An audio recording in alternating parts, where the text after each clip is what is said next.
और मेरे प्रभाग साथ के सभी भाइयों और बहनों का सभी को मेरा प्रणाम।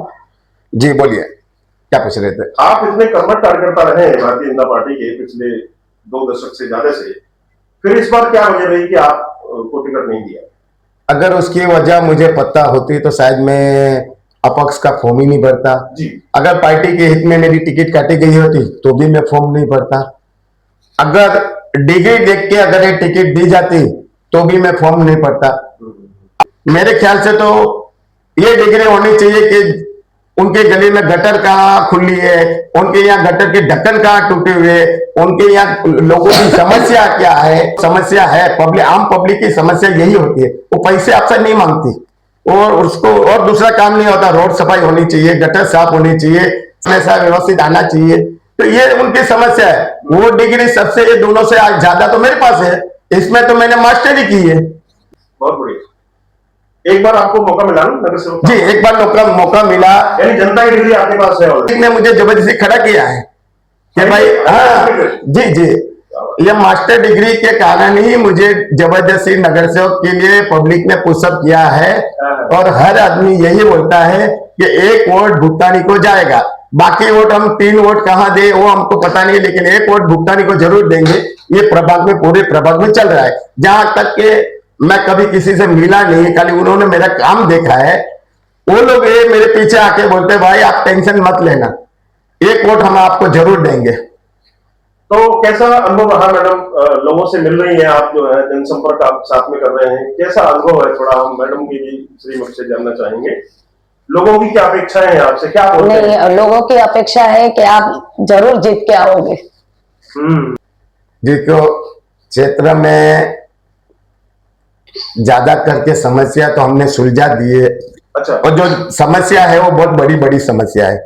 अब ऐसा है ना कि मेरा फर्स्ट टाइम नगर सेवक का अनुभव था। देखिए, मोस्टली जो स्थानीय निकाय के चुनाव होते हैं सिविक बॉडी के, उसमें 2-3 मुद्दे ही मेन होते हैं। एक तो पानी का होता है जी, नाली और गटर का, सड़क का होता है जरूर, बाकी साफ सफाई का होता है। 3 मुद्दे मेन होते हैं आपके। सही बात। इसके अलावा और कौन कौन से मुद्दे हैं आपके क्षेत्र में? मेरे क्षेत्र में तो ऐसे काफी मुद्दे हैं। साफ सफाई का तो बहुत ज्यादा ही है। साफ सफाई का तो ज्यादा करके हमने कंट्रोल कर लिया है, गटर सफाई का, नाले का, ये सब कंट्रोल कर रहे हैं। लेकिन जिसका जूना जो स्लम है, जहाँ जहाँ काफी 30-35 साल से बिल्डिंग जूनी हो गई, जर्जरित हो गई है, उनको रीडेवलप करने का जो प्रॉब्लम है वो काफी अभी भी बड़ी समस्या है। सरकार ने, प्रताप चंद्र नायक ने घोषणा की थी कि टीम कन्वेंस में जाइए और आपको 1 पैसा नहीं लगेगा। इसके बावजूद भी दलाली लग रही है क्या? नहीं, नॉलेज में है? देखो, ये घोषणा जो है ना, ये सिर्फ इलेक्शन तक रहेगी। अगर आपको लगता है कि ये अगर रेगुलर चलेगा मुद्दा तो बहुत बढ़िया है। मैं तो बोलता हूं, मैं प्रताप चंद्र नायक को प्रणाम करूंगा इस बात के लिए, अगर ये हमेशा के लिए लोगों को सहूलियत मिलेगी। लेकिन ये अभी इलेक्शन है, हो सकता है ये 15 दिन, महीना अपना पैसा डाल के कर दे, बाकी बाद में नहीं हुए फिर। और अभी डेवलपमेंट का मुद्दा तो बहुत है, बहुत बोले तो काफी है। क्यों कि इस साइड का जो 150 फुट के इस साइड का जो एरिया है वो सब 40-35-40 साल पुराना है। और उस टाइम का जो कंस्ट्रक्शन था, जमीन भी बहुत नरम थी, नमकीन थी, इसलिए तो बिल्डिंग दबने के कारण बिल्डिंग काफी जल्दी रीडेवलप की पोजीशन में आ गए हैं। और मतलब रिडेवलपमेंट में और एनक्रोचमेंट और साफ सफाई, ये तीनों ही बड़े मुद्दे हैं। जी जी। 2017 में मेरी वाइफ नगर सेविका थी। अच्छा। और उसका टिकट काटने के कारण अभी फिर से मैंने उसको पब्लिक के बोलने पे अपक्ष के खड़ा किया है। तो कितने अभी ये 100% मैं करके लूंगा, चाहे हमारा हमदार रहे या नहीं रहे। मुझे मालूम है कि राज्य सरकार से कैसे लाना है। अच्छा, जैसा कि आपने कई वीडियो में हमने देखा सुना, बीजेपी में आप थे, नाराज होने के बावजूद भी आपका दिल में, हृदय में बीजेपी की कमल ही है, ये क्या वजह से? नहीं, मेरा जन्मजात में बीजेपी हूँ। मैं शायद 18 साल का था ना, तब मुझे मेरे दोस्तों मित्र से इसमें ज्वाइन किया और उसी टाइम से मैं प्रचारों में रहा, ये कामों में रहा और अपने दिल में बीजेपी ही रही है। मतलब बीजेपी के लिए आपका समर्पण जो है, नाराजगी के बावजूद भी? नहीं, ये तो मरते दम तक रहेगा। क्यों? अगर मुझे वो अपक्ष से जीतने के बाद भी अगर मुझे अपनाते नहीं है तो मैं बाहर से भी अपक्ष में बैठ के भी उनके समर्थन में ही रहूंगा, उनके विरुद्ध तो जाना ही नहीं है। मैं जा रहा हूँ नीति के खिलाफ। हमारे जो मीरा भाईंदर की बीजेपी की नीति जो टिकट बांटने में गलत डिसीजन लिया गया है उसके खिलाफ हूँ मैं, और इंसान के खिलाफ नहीं हूँ, पार्टी के खिलाफ नहीं हूँ। किसी का नाम लेना चाहेंगे? जी नहीं, अभी देखो ये टिकट बांटना वैसे जिला अध्यक्ष के हाथ में होता है। अब उनके हाथ से हुआ या उनके ऊपर वाले के हाथ से हुआ ये तो मुझे पता ही नहीं है। जिला अध्यक्ष का तो पता है आपको क्या पावर है उनके पास? जी पावर तो एक ही सज्जन के पास में है। नहीं सही बात है, लेकिन अभी मैं वो कंफर्म कैसे बता सकता हूँ। और आप ही शिकार नहीं हुए हैं, भारतीय जनता पार्टी से काफी लोग शिकार हुए हैं जिनको टिकट नहीं मिला है, और ज्यादातर लोग तो शिवसेना में चले गए। आपने बोला था कि आपके पास भी काफी ऑफर थे, लेकिन आप किसी पार्टी में नहीं गए। जिन्हें मैं जा ही नहीं सकता। निर्दलीय के बजाय आप किसी पार्टी के बैनर पे आप होते हैं तो सर मैं जा ही नहीं सकता। मैं जीतने के लिए चुनाव नहीं लड़ रहा हूं। मैं गलत नीति के खिलाफ ये चुनाव में उतरा हूं। अगर मुझे बीजेपी को गलत नीति से बचाना है, गलत नीति, सपोज आप जीतते हैं, हाँ आप जीत गए जी, तो हारेगा कौन? हारेगा गलत नीति वाला, पैसा देके टिकट लिया है या आपका गेम बीजेपी का लॉस है ना। अब मुझे बताओ, सुनो मेरी बात पहले। अच्छा, कहीं ऐसा तो नहीं कि टिकटों को बेचा गया हो और आपके पास तो उतना पैसा रहा नहीं होगा? जी, ये बात समस्या बाहर से काफी सुनने में मिली है। जब मैंने कुछ देखा नहीं तो मैं इस बारे में ज्यादा नहीं बोल सकता, क्योंकि मेरी पार्टी है, मेरी पार्टी के खिलाफ मैं नहीं बोल सकता। इसमें जो किया है वो एक व्यक्ति ने किया है, पार्टी ने नहीं किया है। किसी व्यक्ति ने ये जो किया है गलत किया है। मलाई अगर खाई होगी तो किसी व्यक्ति ने खाई, व्यक्ति ने खाई, पार्टी ने नहीं खाई है। लेकिन आपको उजागर करना, सच्चाई को उजागर करना आपका कर्तव्य है। भाई ये उजागर करने के लिए तो मैं अपक्ष से लड़ा हूं कि उनको ये पता चले कि यहाँ पब्लिक भी बेवकूफ नहीं है। अगर आप गलत करोगे तो पब्लिक भी गलत डिसीजन देंगी आपको, और ये भाईंदर का इतिहास रहा है। और वो भी कुछ नहीं। हमारे यहाँ की पब्लिक बहुत ही समझदार है बीजेपी के, लेकिन गलत डिसीजन पसंद हमारी यहाँ की पब्लिक भी नहीं करती, ये बात समझ लो। और ये 100% मैं विन हूं। क्यों? कि हमारी यहाँ की पब्लिक का मुझे भरोसा है। जैसे राजस्थान में है, एक बार कांग्रेस एक बार बीजेपी, लेकिन उससे भी ज्यादा समझदार हमारी पब्लिक है। वो ये नहीं करेगी कांग्रेस को चांस देगी, लेकिन वो सच्चे आदमी को देगी, चाहे वो अपक्ष से खड़ा हो तो उसको देगी साथ।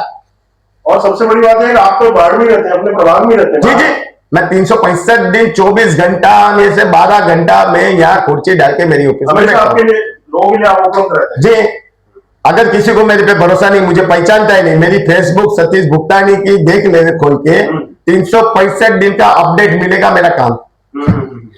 अच्छा, ये बताइए सर, अगर मान लीजिए भाजपा नहीं आई सत्ता में और शिवसेना सत्ता में आ गई जी, तो आपका लाइन क्या रहेगा? और आप जीत जाते हैं तो क्या लाइन रहेगा? भाजपा अगर सत्ता में नहीं आती और शिवसेना आ जाती है तो मैं निर्दलीय भाजपा को ही सपोर्ट करूंगा, शिवसेना को सपोर्ट नहीं करूंगा, चाहे मुझे महापौर बना दे रहे तो भी। मैं वो कार्यकर्ता हूँ जी। इतना बड़ा स्टेटमेंट दे रहा है? अरे सही दे रहा हूँ, मैं गलत झूठ बोलता ही नहीं। मैं पब्लिक के सामने अभी दे रहा हूँ आपको। बेहतारी नपक्ष में थे, उनको बनाया गया था। राइट जी बोले। मौका आपके पास भी आ सकता है जी। मुझे मैं मौके के लिए लाइन में नहीं आऊं, ना ही पैसा कमाने के लिए आऊं। अगर एक फेरी वाला या एक बिल्डर या कोई भी मेरा स्टेटमेंट दे दे, या आप नगर पालिका में जाके पूछ लो कि सतीश भुगतानी ने पैसा कितना कमाया, आज भी मैं वही बुलेट चला रहा हूं, आज भी मेरी ऑफिस में अपने हाथों से खोलता हूं, एक आदमी भी मेरे पास नौकरी पे मैंने नहीं रखा। अगर मुझे पैसा कमाना होता तो मेरा 2 दुकान इंद्रप्रस्थ में था, मैं वही चालू रखता, मैं नगर सेवक में आता ही क्यों? मेरी दुकान भी मुझे कमा के दे ही रही थी।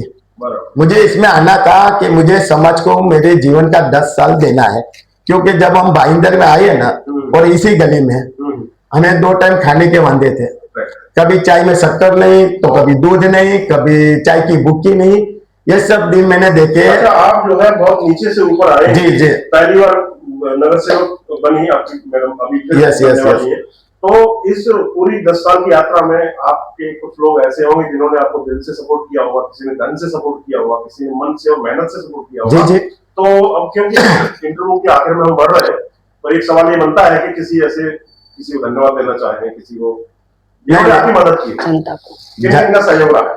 देखो, मेरे प्रभाग के साथ आप कोई भी कॉलोनी में चले जाओ, चाहे फकड़ी कॉलोनी में चले जाओ, चाहे कोलीवाड़ा में चले जाओ, चाहे हमारे शिवसेना गली में, राजेश होटल गली में, कहीं पे भी चले जाओ, हर आदमी आपको एक मिलेगा कि रक्षा भुगतानी को एक वोट देना है और उसको जिताना है।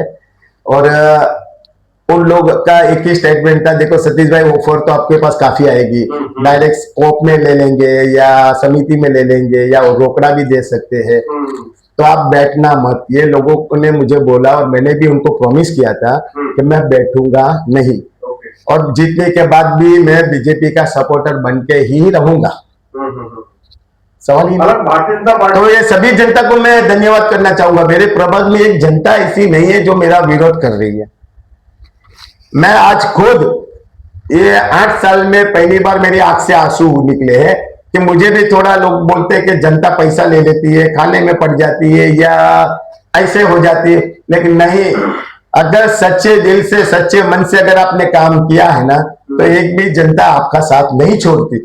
जनता जरा भी गलत नहीं है, हम गलत है जो उनको पैसा देके या दारू देके भटकाते हैं, तो उनके मन में यही हमारी इंप्रेशन हो जाती है कि ये लोग भी कमाते हैं तो हम लोग भी कमा ले रहे। अच्छा, मुझे दारू से उससे याद आया, ये इलेक्शन जैसे जैसे आगे बढ़ रहा है वैसे वैसे सुनने में आ रहा है कि कोई पैसा बांट रहा है, कोई दारू बांट रहा है। जी जरूर। तो आपको कितना भरोसा है अपनी पब्लिक पे कि वो भटकेगी नहीं, वो आपके अपने मार्ग से भटकेगी? देखो वैसे आपको पब्लिक पर भी और पार्टी पर दोनों पर ही बड़ा आनंद भरते हैं आप। देखिए, भरोसा तो 100 में से 100 बोलूं या अगर 100 में से 110% बोल दूं ना, 10% बाहर से किसी का लेके भी बोलूं तो भी सही है। 110% मेरे प्रभाग 7 की जनता फिरने वालों में से नहीं है। आज भी यहाँ की जनता इतनी समझदार है ना कि चाय नाश्ता करेगी, उसका पैसा भी उनको दे देगी, लेकिन वोट नहीं देगी। वजह क्या है मैं जानना चाह रहा हूं, क्योंकि जनता के दिल में तो बैठने का दावा सभी नेता लोग करते हैं, आपको ही वोट जनता का आएगा ऐसा दावा, क्योंकि देखिए आपके सामने बड़े बड़े हाथी हैं, बड़े बड़े पैसे वाले, पद वाले, सब डबल है, सब बड़े, लेकिन फिर भी जो है वोट आपको ही मिलेगा, ऐसा आपका जो विश्वास है वो अच्छी बात है, विश्वास रहना चाहिए, वो जीत में बदला, ऐसी हमारी शुभकामनाएं आपको है। लेकिन उसके पीछे वजह क्या है? कैसा है ना, इसमें वजह नहीं होती। हाँ बोलिए आप। कोई चीज कैसी है ना, आत्मा जो है ना, आत्मा, आप कुछ बोलो या नहीं बोलो, मेरी आत्मा आपसे कनेक्टेड हो जाती है और आपके मन की बात जानती है और आप मेरे मन की बात जानते हो। कभी भी किसी को इस पे शक है ना, मैं बोलता हूं आप मेरे प्रभाग 7 में जाइए, हर आदमी आपको एक ही बोलेगा, 3 वोट आपको देंगे, 1 वोट भूटानी को देंगे, ये आपको सुनने मिलेगा। बहुत ही खूबसूरत तर्क आपने दिया, बहुत ही अच्छी बात कही, सोल वाली जो बात कही, टचिंग बात है, ये तो एकदम आध्यात्मिक बात कर दिया आपने। आध्यात्मिक कैसा होता है ना, जब हम किसी से दिल से जुड़ते हैं ना, तो ये बात अपने आप निकलती है। जब आपने भी बोला था कि मैं आपको सवाल बताऊंगा नहीं, जो है वो दिल की बात ही बोलनी है, बस तो यही हुआ, उसी मजा, तो यही हुआ है मेरे साथ। बहुत बहुत धन्यवाद सर, आपने टाइम निकाला, हमसे बात किया, बहुत मजा आ गया बस। तो बहुत बहुत धन्यवाद दोस्तों, आपने पूरा वीडियो देखा, इसको दोस्तों में शेयर जरूर करें, और कुछ कहना हो तो नीचे कमेंट बॉक्स में कमेंट करें। वीडियो आपने पूरा देखा उसके लिए आपका बहुत बहुत शुक्रिया, धन्यवाद।